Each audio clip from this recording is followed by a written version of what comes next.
नमस्कार। नागपंचमी की कहानी सुनिए। एक साहूकार था।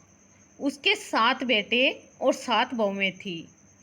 6 बहुओं के तो पीहर थे, 7वीं बहू के पीहर नहीं था।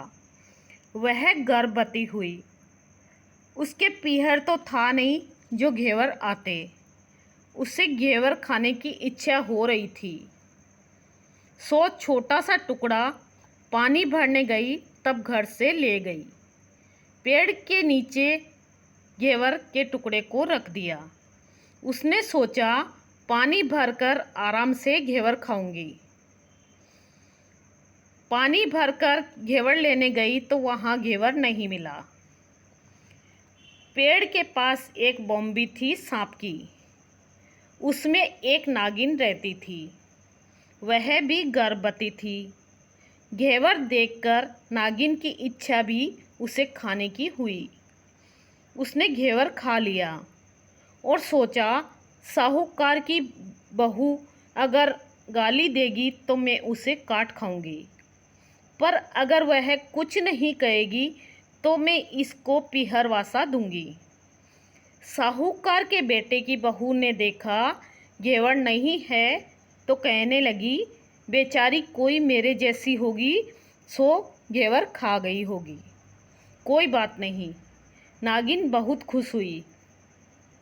उसने अपने बेटों को सब बात बताकर कहा कि वो इंसान का रूप बनकर जाए और साहूकार के बेटे की बहू को लेकर आवे। नागिन के बच्चे इंसान का रूप बनाकर साहूकार के घर गए और साहूकार की पत्नी से कहा कि हमारी बहन को हम पीहर लिवाने आए हैं, सो भेजो। सास ने कहा, इतने दिन कहाँ थे, पहले तो कभी नहीं आए। नागिन के लड़के ने कहा, भ्याण जी, बाई भी हमें पहचानती नहीं है। बाई जन्मी तब हम नानी के थे और शादी हुई तो हम परदेश कमाने चले गए।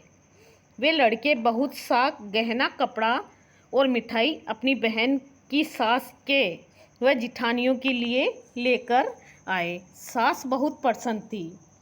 सास ने बहू को भेज दिया। बॉम्बे के पास पहुंचकर लड़के ने कहा, बहन हम सांप है, तुम्हारा घेवर हमारी माँ ने ही खाया था। उसने तुम्हें अपनी लड़की माना है, इस नाते तुम हमारी बहन हुई। तुम हमारी पूँछ पकड़ लो, डरना मत। वह पूँछ पकड़कर बॉम्बे के पास चली गई। वहाँ उन्होंने उसे बहुत सुख और आराम से रखा। वहीं उसने लड़के को जन्म दिया। जब उसका लड़का थोड़ा बड़ा हुआ तब की बात है, पड़ोसन ने साहूकार के बेटे की बहू को सिखा दिया कि अगर तू मेरी माँ की इतनी ही लाडली है तो तू तेरी माँ से कहना कि आज तो सांपों को दूध में ही पिलाऊंगी। पड़ोसन का ताना उसे सहन नहीं हुआ।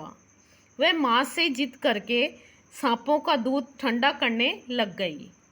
अभी दूध ठंडा भी नहीं हुआ था कि उसके लड़के ने घंटी बजा दी। घंटी सुनते ही छोटे बड़े सब सांप दूध पीने दौड़ पड़े। दूध में मुंह डालते ही बहुतों का मुंह जल गया। सांप क्रोधित होकर कहने लगे, हम बहन को काटेंगे। माँ ने कहा, इसे मत काटो, यह तुम्हें आशीष देगी। साहूकार के बेटे की बहू बोली, जियो म्हारा नाग नागिन, जियो म्हारा खांड्या वांड्या वीर, वीर उड़ावे दिखणेरो चीर, चीर तो फाटे पण खांड्या खांड्या वीर जीवता रेवे। कुछ दिन बाद पड़ोसन ने ताना मारा, तेरी माँ अगर तेरा विश्वास करती है तो तुझे 7वें कोठे की चाबी देती। उसने जिद करके माँ से 7वें कोठे की चाबी ले ली। ताला खोला तो देखा बाबा नाग जल में झूल रहा था। उसने कहा, बाबा आप तो मेरे पिता है। और बोली, जियो नाग नागिन, जियो बांसुकी नाग। नाग देवता ने उसको 9 करोड़ का हार दे दिया। माँ ने अपने बेटों से कहा, बाई तो अब बड़े घरों में हाथ डालने लगी है, अब उसे पहुंचा देना चाहिए। नागों से साहूकार के बेटे की बहू को बहुत से गहने और कपड़े दिए, ससुराल पहुंचा दिया। थोड़े दिनों की बात है, उसका बच्चा झाड़ू तोड़ रहा था। ताई ने कहा, झाड़ू मत तोड़, इतना तोड़ने का शौक है तो तेरे नाना मामा के यहाँ से लाया होता। सांपों ने सुन लिया और माँ से जाकर कह दिया। माँ ने कहा, 2 झाड़ू सोने की बनवाओ और 2 झाड़ू चांदी की। और उसकी सास को दे आओ। ताइयाँ देखकर जल गई, कहने लगी, इसके तो ताने मारने से भी धन बढ़ता है। छोटी जिठानी लकड़ी लेने गई, वहाँ सांप था। उसने सोचा, सबसे छोटी जिठानी को भेजना चाहिए, सांप उसे खा जाएगा तो मुसीबत मिट जाएगी। छोटी बहू लकड़ी लेने गई तो वहाँ सांप बैठा था। बोली, भैया राम राम, और सांप ने झट से बिछुए दे दिए। पहनकर छम छम करती चली आई और जिठानियाँ देखकर जल गई। उन्होंने उसके पति को दुकान से आया तब सिखा दिया कि तेरी बहू की सांप बिच्छुओं से दोस्ती है। साहूकार का बेटा अपनी बहू से रात को कहने लगा, सच सच बता, सांप बिच्छू तेरे क्या लगते हैं जो तुझे काट खाने की बजाय गहने देते हैं। बहू ने कहा, वो तो मेरे भाई भतीजे लगते हैं। फिर उसने सारी बात अपने पति को बताई। पति ने कहा, तो क्या तेरे भाई भतीजे तुम्हें ही बुलाते हैं, कभी अपने जवाई को यानी हमें तो बुलाते ही नहीं है।